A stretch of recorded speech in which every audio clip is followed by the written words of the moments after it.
सारी मस्जिद नबी उस रकबे ते मस्जिद नबी तामीर हो गई। आए आए और कुर्बान जावा राजा साहब तुसी हुणे ताजा ताजा तक के आए हो, मदीने विच रह के आए हो, मौजां ते बहारां लुटियां ने। अल्लाह हजरत इमाम मालिक मदीना पाक दियां पुरानियां दीवारां, पुराने दरख्त, पुराने पत्थरां नूं गुजरदियां होया कई कई मिनट खलो के वेंदे ने। किसे ने किया मालिक खैर ते है वे ना? फरमाया यार ओ दौर में नहीं वेखिया, ए पुराना पत्थर दीवार दरख्त इनू तो पिया तक नावा हो सकदा वे किसे वक्त मेरा नबी इथों गुजरिया होवे, इन्हें नबी दा चेहरे नू वेखिया हो। अल्लाह कुर्बान जावा, कुर्बान जावा ओ मेरे कमली वाले करीम आका नाल प्यार करन वाले हो, रसूलुल्लाह दा कलमा पढ़न वाले हो, ओ मेरे पीर भाइयों, ओ मेरे पीऊ दे पुत्रो, आदम औलादे आदम, ओ औलादे आदम सुनियो ना उस शहर दी गल पिया करना वा जिद विच इमाम मालिक फरमांदे ने मैं नबी नू ते नहीं वेखिया पर इस पत्थर नू पिया वेखना वा, इन्हें मेरे नबी नू तकिया होवेगा ते बस मेरा दिल खुश भी आंदा है कि जिन्ना अखी दिल बर तकिया। ओए ना पुराने बाबे तके करो ओ खलीफा साहब बैठे हुए तक किथों टुर के आए, ओ किथे ढो कसू यारा, ओ शेख साहब पीछे बैठे हुए नहीं, पीछे परले बुजुर्ग बैठे। ओ ना बाबे तके करे ना पुराने तकने नाल तो कुछ ना कुछ हासिल हो सी। जिन्ना अखी दिल पर तकिया, हाय हाय हाय मेरे नबी पाक ने क्यों फरमाया वे पुराने नू तकिया करो कुछ यादां लौटाणगी। यादा रसूलुल्लाह ने फरमाया अपने पुत्रां दा ते पोतरियां दा नाम, धीयां पुत्रां ते पोतरियां, पोतरियां दोतरे दोतरियां दा नाम अपने पीऊ दादा दे नाम ते रखिया करो। कमली वाले होवेगा की नबी करीम ने फरमाया जदों पुत्र नू ना लेके बुलाएगा, पोतरे नू ना लेके बुलाएगा, तेनू अपने बाप दादा दी याद ताजा हो जाए।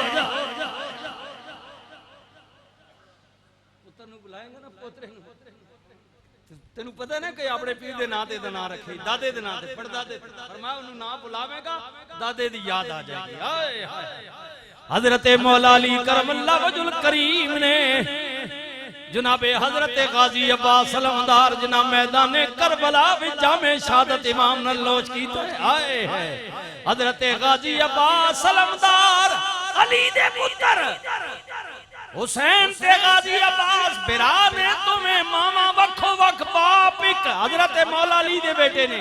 जी जी ये ते पता है ना, पुत्र रब ने दिता ना रखिया जनाब उस्मान, रब ने पुत्र दिता ना रखिया अबू बकर, लोगां ने किया अली पुत्रा दे ना उस्मान ते अबू बकर दे ना ते क्यों रखिया जे?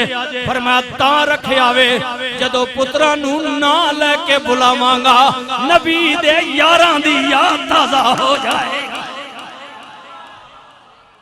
फरमाया पुत्रां दा नाम तां रखिया साहबा दे नाम ते जदों कह के बुलावांगा ते नबी दे यारां दी याद ताजा।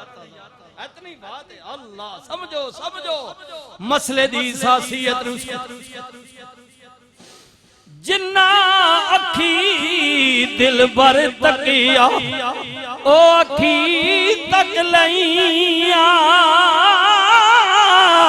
ओए तू मिलियो ते साजन मिलिया, हुण आसां लगे पईया, तू मिलियो ते साजन मिलिया। चल कदी सजन नू नहीं तक सकिया, तेनू तक लगे तू ते सजन नू वेख के आया वे ना। चल कदे तू नहीं वेखिया, तेनू ते सजन ने वेखिया होवेगा ना। ओ तो तकियो सी ना सो या तो तका या उस तका है, किसे तक तकिया उसी ने वो शायद मैं तक दी। जिसने साजन को देखा है या साजन ने इसे देखा है। हाय हाय हाय हाय हाय। हजरत जनाब फरीद बाबा फरीद की कहते ने बिस्मिल्लाह फरमांदे ने जे मैं वेखा मेरा माई ना वेखे ते मैं ना वेखा ओ वेखे। हेलो जे मैं वेखा मेरा माई ना वेखे मैं ना वेखा ओ वेखे। मिट जावन दुख दर्द हजारा जे सोना प्यार नजर जा वेखे। जे सच्चा होवे तो दुख दर्द मिटने जी, सच्चा होवे ता दो नंबर नहीं तो गाली नहीं ना। और दो नंबर तो होरा चक्रा विच ना जिसा और कोई लालच नहीं, सिर्फ सच्चा प्यार है यार नाल। जब तक ना यूसुफ पाक दी कौम ते कह पै गया, रब ने कहा सजना बुला ले कौम नू जड़ा एक झलक तेनू प्यार नाल वेखेगा 3 महीने आती कर भूख नहीं लगेगी। हुण अगली गल सुनियो ना चाहे 3 महीने खलकत रजी वेख यूसुफ किनानी पर जिन्ना नबी ओए मोहम्मद तकिया ओ रजे दुई जहानी।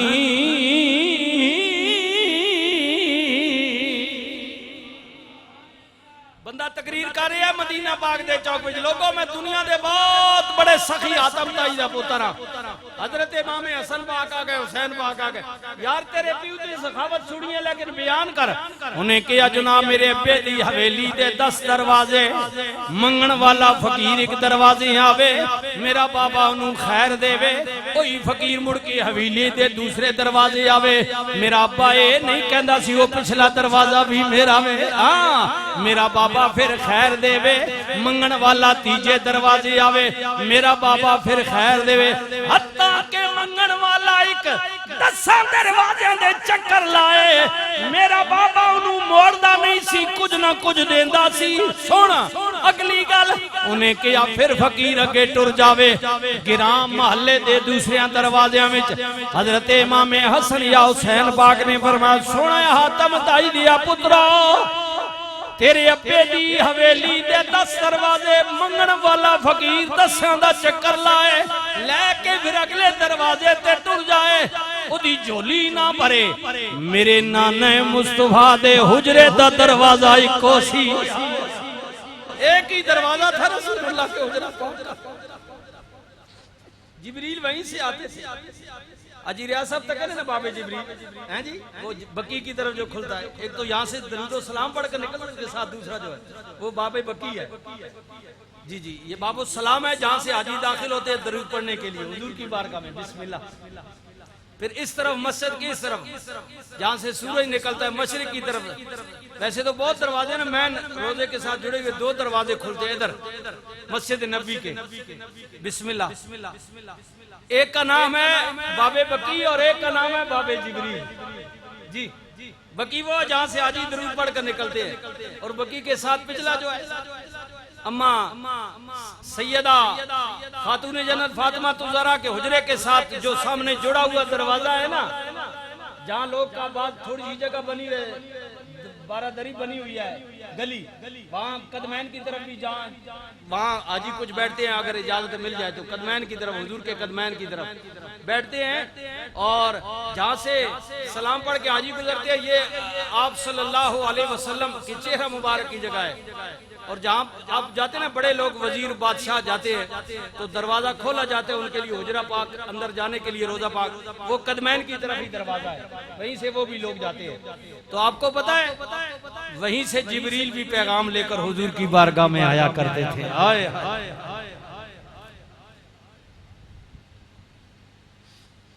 और हुजूर के बिला पीर से आलजपाल उस आस्थाने से दरवेश जब बोलता तो वो अब मुझे पूरा याद नहीं है, लेकिन उनका मफहूम यह है कि कहते हैं कि फखर हजरत जनाब फरमाते हैं फखर बाबे जिबरील है, धीरे से कदम रख, धीरे से बोल, कहीं ऐसा ना हो कि सारा सफर बेकार चला जाए।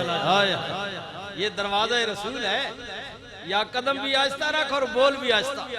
और ये अपने पल्ले से भी कुरान में अल्लाह ताला ने फरमाया, अल्लाह ताला ने फरमाया मेरे नबी कह दे अपना कलमा पढ़ने वाले गुलामों सहाबा को कि लोगों जब रसूल की बारगाह में आओ तो खबरदार हुजूर की बारगाह में बोलना गुफ्तगू ऐसे ना किया करो जैसे तुम बाहर लोगों में गुफ्तगू करते हो। नहीं, फरमाया अपनी आवाजों को मेरे रसूल की आवाज से धीमा रखा करो।